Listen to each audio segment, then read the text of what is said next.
वो ये है कि ये भी मुसलमान हैं, इनके दिल में भी फ़लस्तीन की उतनी ही मोहब्बत है और यहाँ पे पाकिस्तानी हुकूमत और सारी तकरीबन तमाम अरकान हुकूमत मुसलमान हैं और इनसे हम यही मुतालबा रखते हैं कि कम अज़ कम आप उनके साथ बाइकआउट तो करें जो मसनूआत हैं उनका, और उनकी हिमायत, अखलाकी हिमायत तो करें।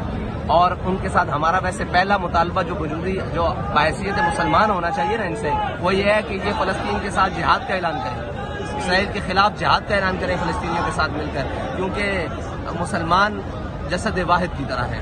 अगर इसके सर में दर्द होगी, इसके पूरे जिस्म में दर्द होगी। और इस वक्त जो फ़लस्तीनी मुसलमान है और फ़लस्तीन है, ये मुसलमानों के चेहरे की हैसियत रखता है, पूरी उम्मत के चेहरे की हैसियत रखता है, क्योंकि किबला अव्वल बैतुल मुक़द्दस मुसलमानों का किबला अव्वल वहाँ मौजूद है और हर मुसलमान का दिल धड़कता है। तो बहसियत हुकूमत के, बहसियत रियासत के, हम इनसे ये तवक्को करते हैं कि इंशाअल्लाह ये हमारे मुतालबात फिल फौर मानेंगे।